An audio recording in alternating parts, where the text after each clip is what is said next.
All right, shalom, shalom. I'd like to start off first and foremost by giving all praise, glory, and honor to Yahweh, Ba'ashem, Yahushai, Ba'ashem, Chafadash. Double honors to our elders and the apostles, the great millstone, who will teach well. Peace, love, salutations, and blessings to those who do this work in truth and sincerity. This is your brother Nathan Yalla from GMS Camp Atlanta, coming back at you through the Spirit with another lesson, and I'm praying I hope this lesson is edifying. And I've attempted to do this video. It's my third time. First time, this app, OBS Studios, I don't know how they were able to do it, but they didn't record the screen, even though I had it on the same settings I always have, didn't change anything. The next time, the sound wasn't working. And, I just tested everything, and it seems like the sound is working fine. The screen is recording fine. So here we go. All right. So I came across this this little video off of TikTok, and it goes into Revelation, the 9th chapter. All right. And, it has great effects. AI did a great job in depicting everything, but it's totally off, totally wrong. The scriptures speak of parables, lamentations, dark sayings, and woe. All right. And this is a parable and a dark saying. All right. And you have to do research into secular history to see exactly what this is talking about. Okay, because this isn't talking about what it's, on the surface, what it looks like.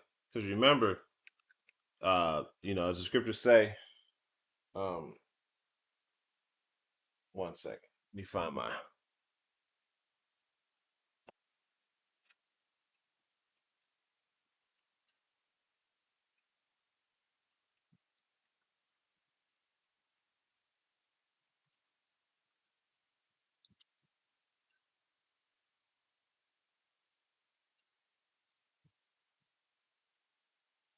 All right, so I'm gonna read real quick Amos 3:7. Very important. Okay, it says Amos 3:7. It says, "Surely the Lord will doeth nothing, but he revealeth his secrets. He revealeth his secrets unto his prophets, unto his servants, the prophets."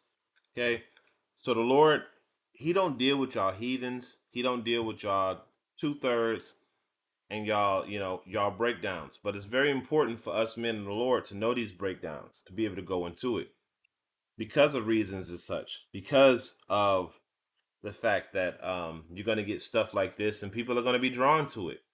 So you're going to need to be able to explain it and say and tell what it really means. So without further ado, we're actually going to go, we got this old bottle here, and he's going over Revelation 16. It's actually 16 and 13. He even got the scripture wrong. But this one, which is Revelation 9, verse 1 through 11, I believe. So without further ado, let's go ahead and play this video.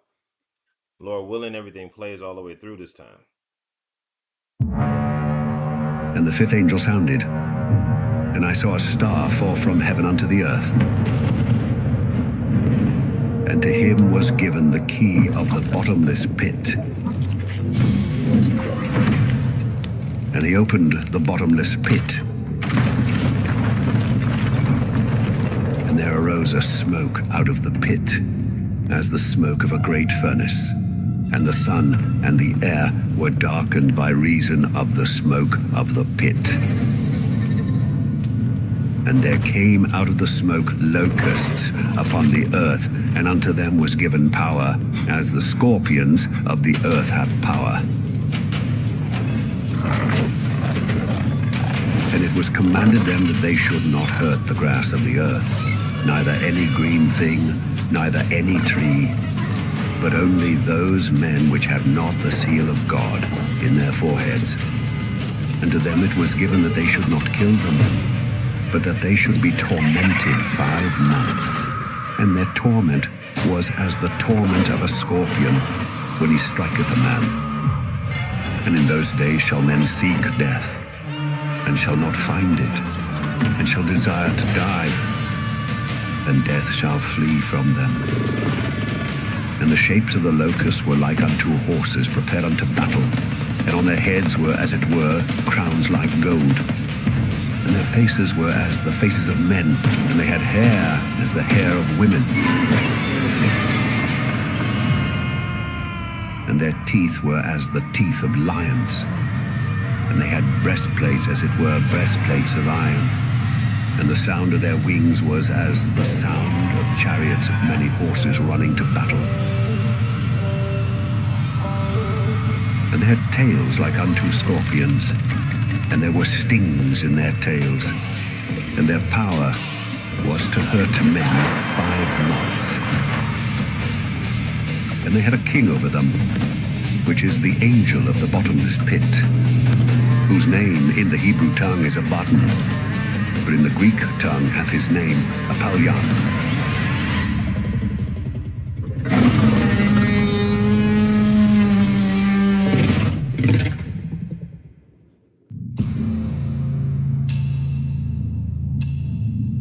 One woe is past, and behold, there come 2 woes more hereafter. Very dramatic, you know. See, whoever made this And the 5th angel sounded. seemed like they put a lot of work into it. So let's go into this Revelation 9 real quick. Okay, Revelation 9. So it says, and the 5th angel sounded, and I saw a star from heaven,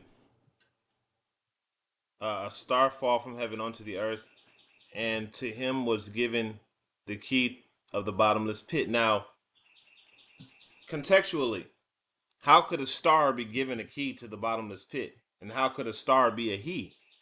You see?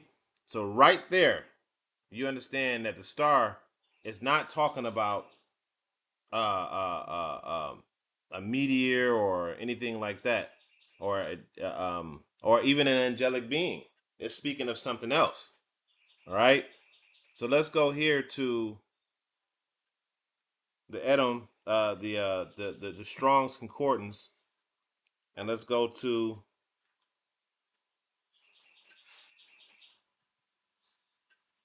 it's not what I wanted. I wanted.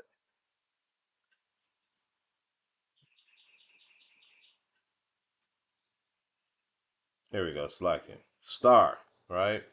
And it's a star in the Greek, and it means a star. And it says a star, probably from the base of G4766, a star as strewn over the sky, literally or figuratively. Okay. Now I went to ChatGPT. We got a bunch of stuff here. And I looked up the figurative. I asked it, how many times in the New Testament is the star figurative? And it says in the New Testament, the word star is used both literal and figuratively. A star in the sky and figuratively, symbolic. There are about 10 to 15 clear figurative uses of a star in the New Testament. Revelation 1 and 20. Angels. The angel stars. The 7 angels are stars of the 7 churches. 2. Fallen angels, beings, spiritual beings. 9 and 1. Now, if if you have been keeping up with the videos and you know scriptures by learning from the elders and the apostles, then you know that there is no fallen angel. Okay?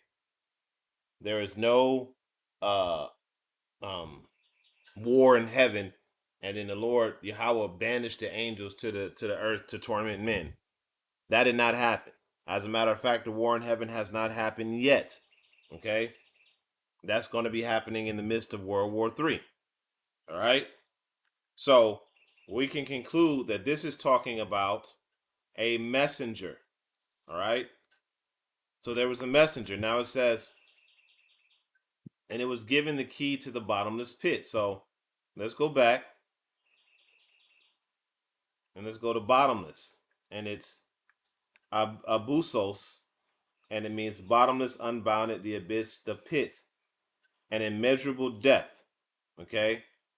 So let's look at the very first meaning, the pit. And we go to Second Ezra, and it says, so you use the Bible to explain the Bible. All right, not secular, because the scripture says, none of these shall fail, none shall want their mate. You cannot link the Bible with any other book. So you use the Bible to explain the Bible. This is 2 Ezra 5:24, and it says, and in all the lands of the whole world, thou hast chosen thee one pit. So the Lord likens the lands of the world to a pit, and of the flowers thereof one lily. Okay? So the Lord, he has one particular flower, and he has one land, which is talking about the land of Israel, the one that the Israelites are in currently. All right, that's the land. That's his favorite land, and he has one favorite flower, which is the lily. So the pit is referring to a land. All right. Now, when you go and you look up Europe, right? And I just did a quick Google search. It says, is Europe rich in natural resources? It says Europe has a moderate specialized natural resource base rather than a vast uniform supply. It is rich in agricultural land, water, timber, and some minerals in Scandinavia and in Eastern Europe, but it depends heavily on imports for energy, oil, gas, and rare minerals. Historically significantly, coal and iron reserve fuels is industrialized, but many are now depleted, too expensive to mine. So, uh, uh, Europe is likened onto a bottomless pit, a bottomless land, because it continuously consumes massive resources from everybody else. Okay? That's what Europe does. It consumes resources from everybody else. All right? So when you go into the bottomless pit, it is speaking of a land that consumes resources bottomlessly. Okay? That's what that's talking about. It's not talking about a pit that's just endless and these creatures just come out of the pit, out of a bottomless pit. Well, if it's bottomless, how the hell they get to the top of it? If they've been down in there that long, right? You got to ask yourself a reasonable question. If it's bottomless and they've been in there for all of these centuries and it's bottomless, wouldn't you think they've been falling to a depth that they probably could never come to the top again, or they just been hovering at the exit for thousands of years? It doesn't make any reasonable sense. So you gotta think, okay, this is talking about something else. It's not talking about a physical bottomless pit, okay, where creatures were put there. No, it's talking about a landmass that consumes resources bottomlessly. And that landmass is Europe. All right. And when it speaks of here, and it says, and the fifth angel soundeth, that angel is actually a messenger. When you go to the word angel, again, it says a messenger. Envoy. Let's see what it says here. It says anglios, and it says a messenger, envoy, one who is sent, an angel, a messenger of God. What message was this angel conveying? What message was this angel sending? War. That's what it was. War.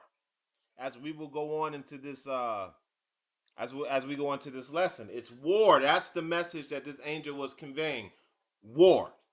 All right. And it says, and he opened the bottomless pit, and there arose a smoke out of the pit, and the smoke of a great furnace, and the sun and the air were darkened by reason of the smoke of the pit. And there came out of the smoke locusts upon the earth, and unto them was given power, as scorpions of the earth have power. Okay. Now these locusts weren't talking about no damn giant man-looking locusts with wings. Okay. This is talking about planes. All right.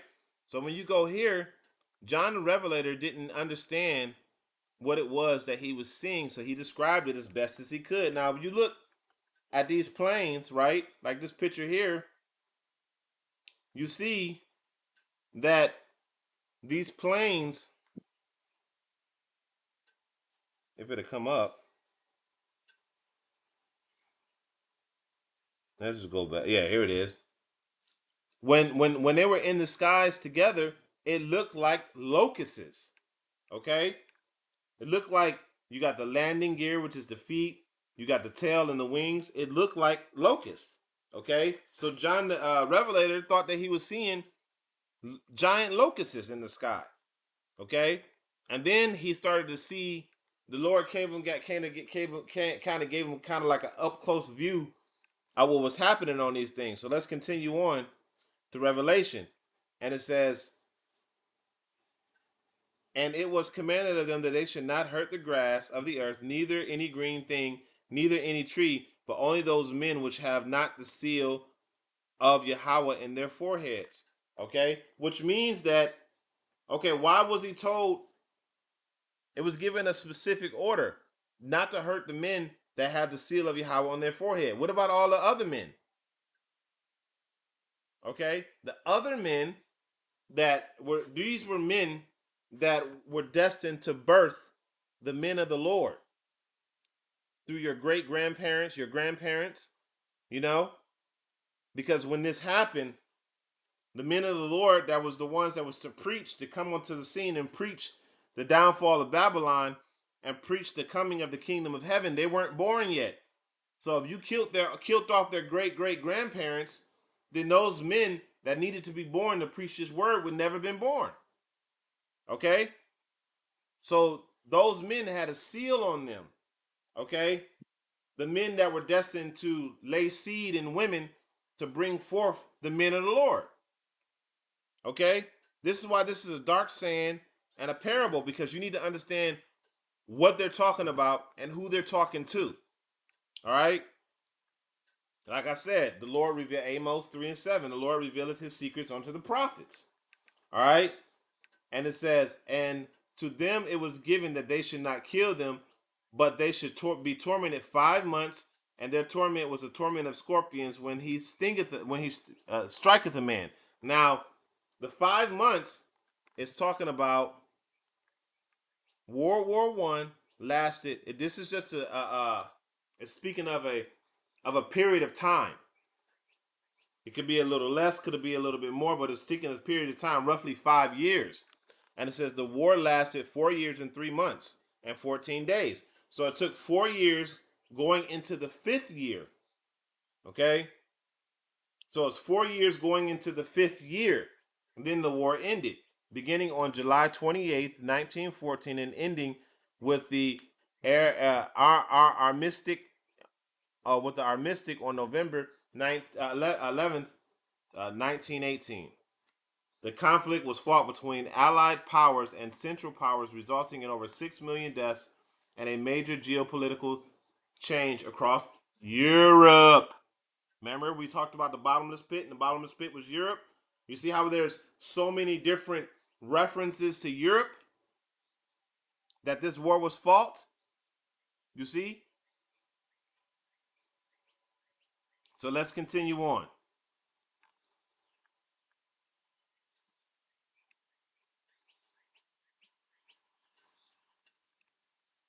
And it says,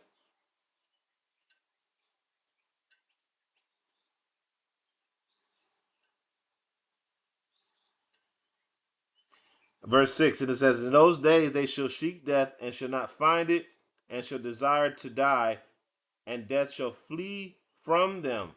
Okay? Now, when you start researching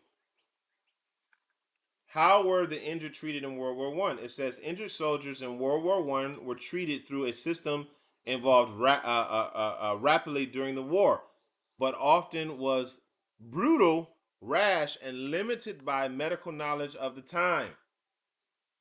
So most of those people wanted to die, knowing that they was gonna get a stick put in their mouth and some alcohol and morphine and get their arm cut off, and they had to bear the pain. Okay, it says soldiers were first treated right when they fell or in nearby trenches.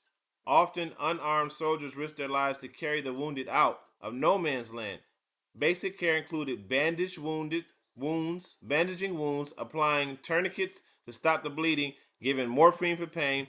Conditions were chaotic, Mud, gunfire, and poor visibility made the treatment extremely difficult. It says, and you see the pictures of the beds and how these people looked. It says after initial aid, soldiers were moved to casualty curing stations located a few miles behind the front lines. This is where the triage became important. Severe wounded, intermediate surgery, moderate wounded, treated and stabilized beyond help, giving comfort, often morphine. Doctors performed emergency surgeries like amputations, removal of shrapnel, treating internal injuries. And look at these beds. These people were through.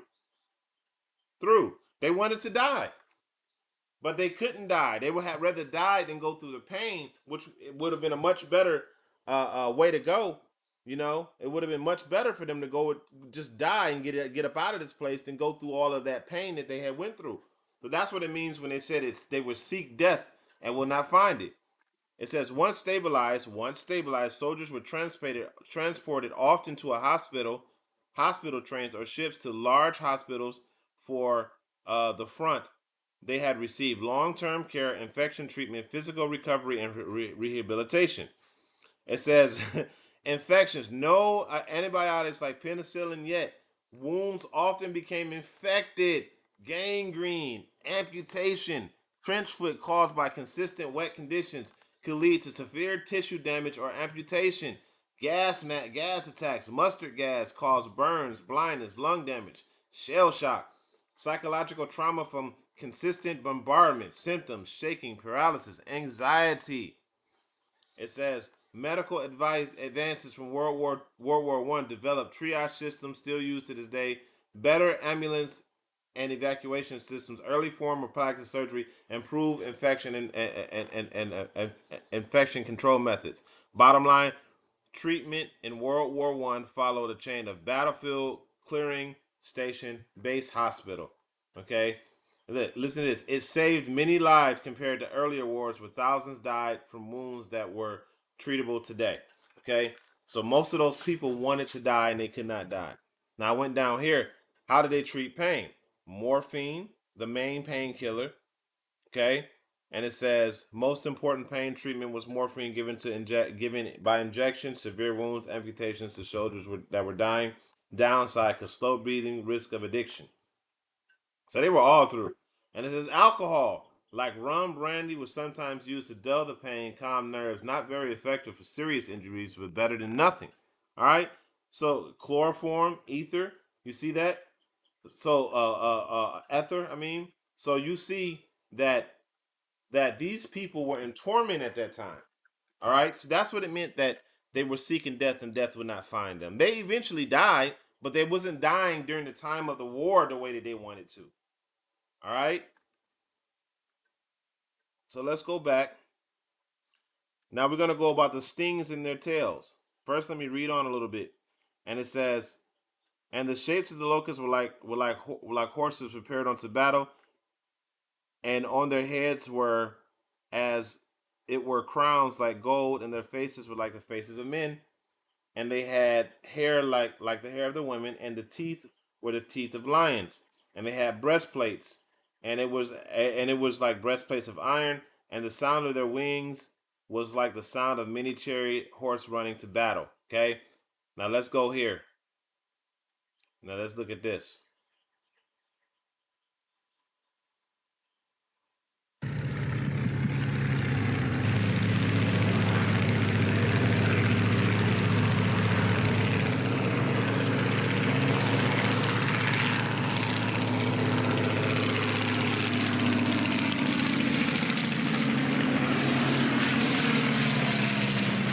Now, if you listen to the sound carefully, when you hear those mufflers and that sound, it's like pop pop pop pop pop pop. So when you hear them all together, it sounds like an army of horses. Okay, and when he talked about the face looked like a crown to him. Okay, and look, it looked like locusts. And this right here is the back. These were the stings. You see that gunfire, the stings from the gunner. All right, now I'm gonna go back to another picture where it talked about hair like women. Now, when you look at this guy right here, right? He had on a scarf, and these scarves would sometimes blow in the wind when they were shooting or when they were flying the plane. Okay, so there you go, the faces of men and hair like women. Okay,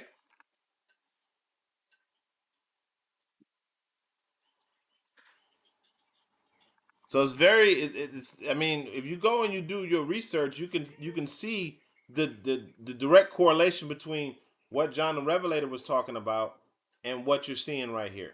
Okay, so let's continue on.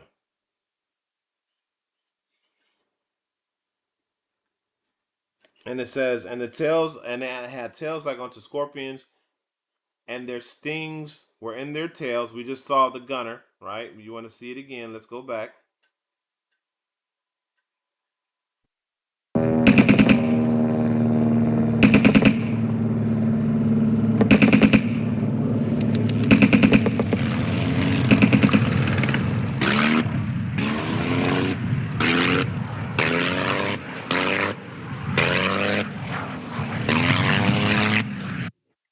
All right.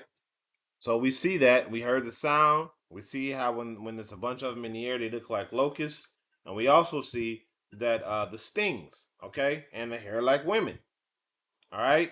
So then let's go to and it says they had the power to hurt men 5 months. So we know that went into a period of time, uh, almost 5 years. So we went from the fourth year into the fifth year. And it says, and they had the king over them, which was the angel of the bottomless pit, which was Europe, whose name in the Hebrew tongue was Abaddon, and in the Greek tongue, his name was Apollyon. And this man was Kaiser Wilhelm. Okay, the second. The word Kaiser actually means king, and he was a king. He says Wilhelm the second, 1859 to 1941, the German Kaiser, Emperor, the King of Prussia from 1888 to 1918, was one of the most recognizable public figures of World War One.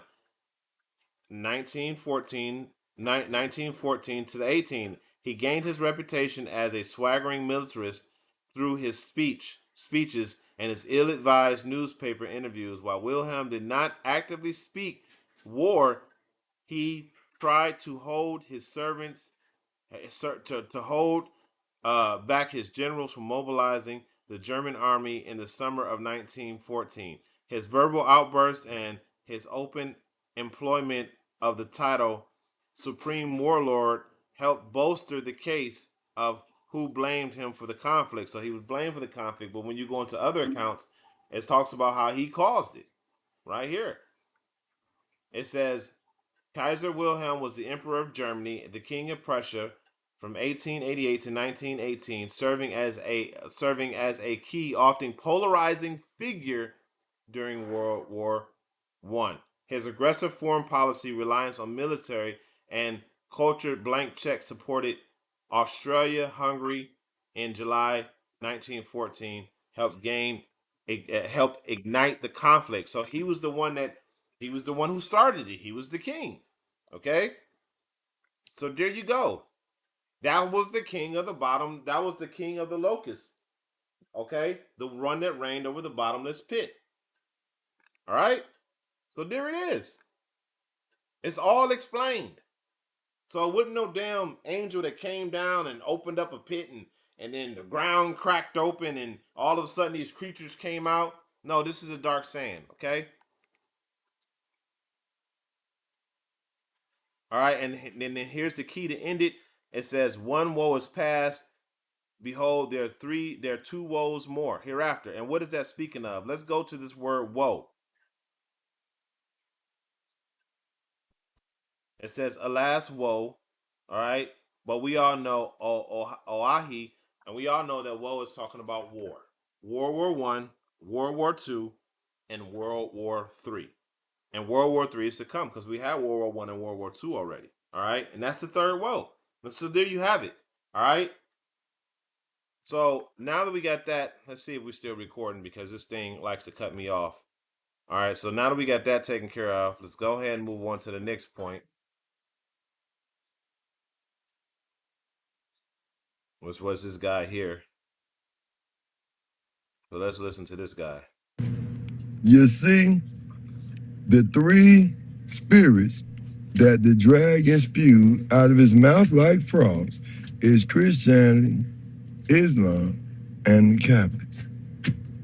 Rome is the devil. The Catholic Church is the gray horse who sit on many waters, who is adorned in purple and gold. That's the Hebrew Fakelites. In precept, because they dress like they ride the scarlet beast. The scarlet beast, he's, drenched in blood. He's a fiery red dragon drenched in blood that makes scarlet. You see how Islam play a part. All three of these wicked religions came from the dragon. And that's Revelation, as you see at the bottom here. Read your scriptures, do your due diligence, come to class. You'll see. And it just shows you how off this guy is, because that's not even the right precept. So let's go to it. He put Revelation 16 and 19 as Revelation 16 and 13. All right. So let's go to Revelation 16 and 13. 16 and 13. All right. You see? 16 and 13. And I saw three unclean frogs. Okay. So you see that? He even quoted the wrong precept. He reads the Bible. I mean, the only good thing that I give him is when he was talking about Rome and the Catholic Church. Because Rome did come out of the Catholic Church did come out of Rome. All right. So let's just go into this. And it says, and I saw three unclean spirits like frogs come out of the mouth of the dragon, and out of the mouth of the beast, and out of the mouth of the false prophet. And this is speaking of the three city states. Okay. But we're going to go into great detail before we get that. Let's go to Revelation 17, because he spoke of a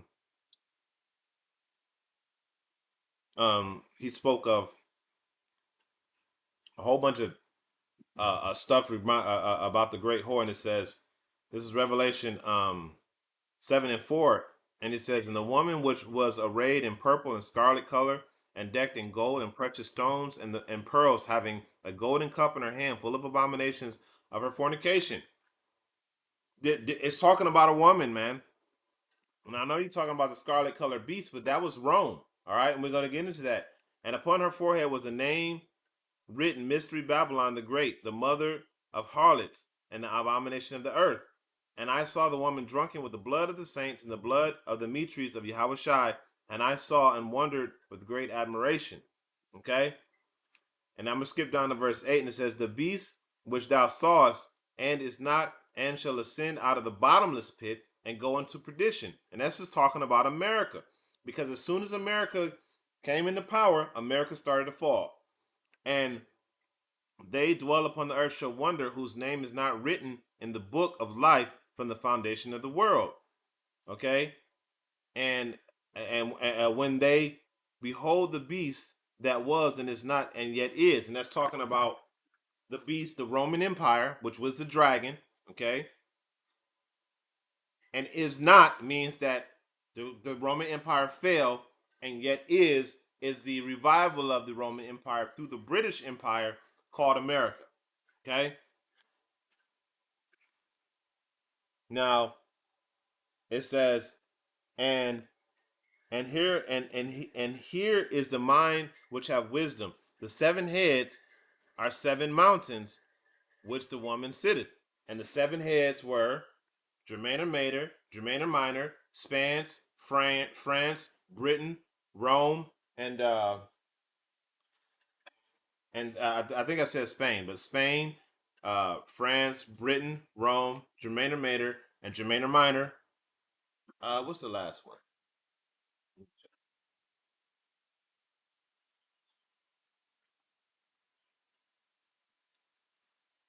And the Greeks. Okay, so you had the Greeks, Germaner Mater, Germaner Minor, France, Spain, Rome, and the Greeks. Okay, so those are the seven heads. And from those 7 heads, you have the 10 horns, which is today known as NATO and the EU. All right. Now, let's go to Daniel, the 7th chapter.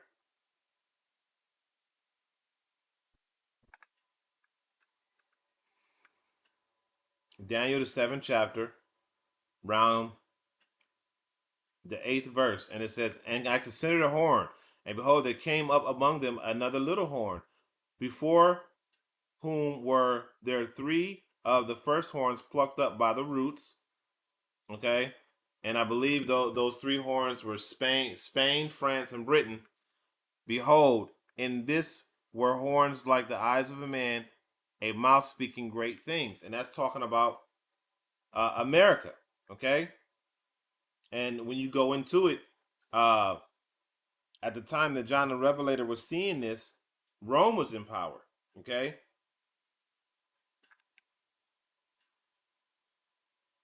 So let's go back.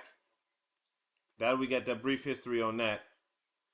And it says, "And the 10 horns," this is verse 12, and it says, "And the 10 horns which thou sawest are 10 kings, which have received no kingdom as yet, but receive power as kings 1 hour with the beast." And that's talking about NATO and the EU, which started off as 10 nations. And I can't remember exactly what it was called before it was called NATO and the EU. I think, let me see if I can find it. Let me see.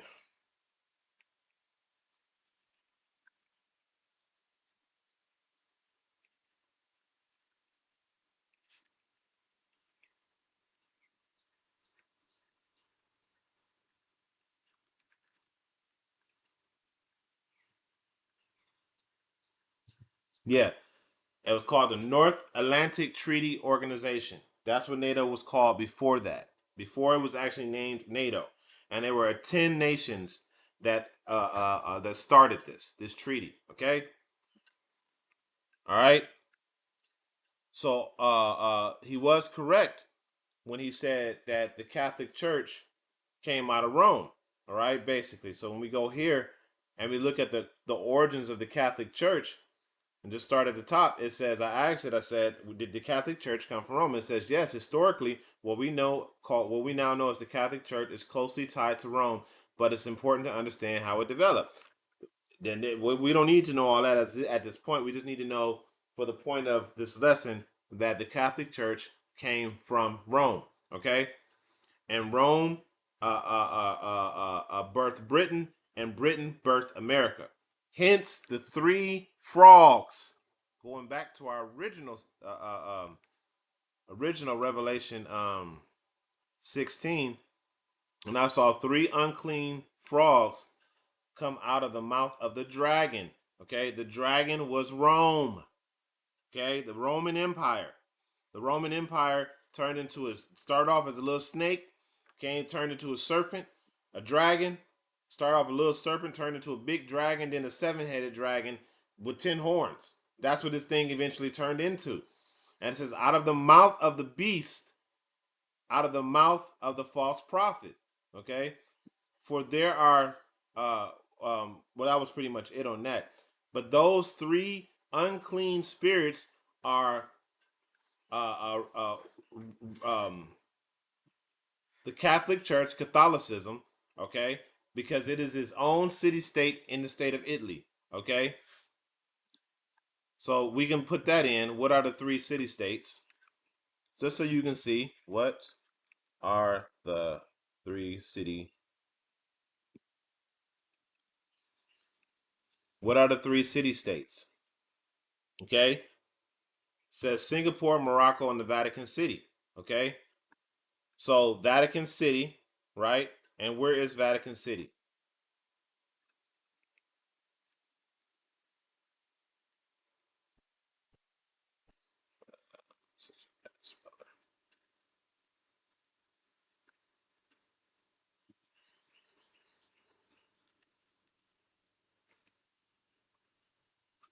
The Vatican City, a country in Europe. So it's a country within a country. Okay? So we got that. Now,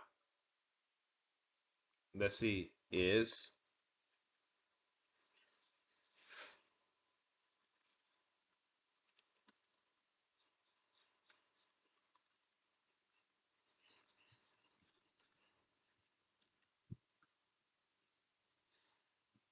It says Washington, D.C. is neither a city or a state.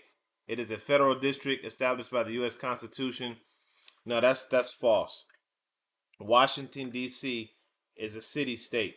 Okay? You see that? It says right here on Wikipedia, it says Washington, D.C. is not part of any state and is not one itself.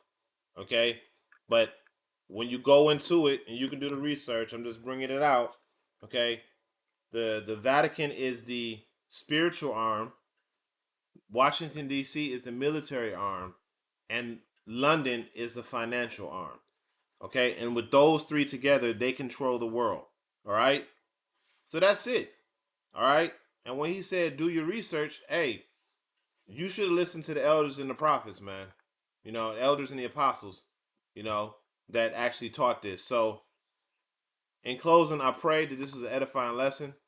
You know, just wanted to go into that. I'm going to end it off by giving all praises, glory, and honor to Yahweh Ba'ashem, Yahweh Shai Ba'ashem Ruchach Kodash. And to the next time, I say Shalom.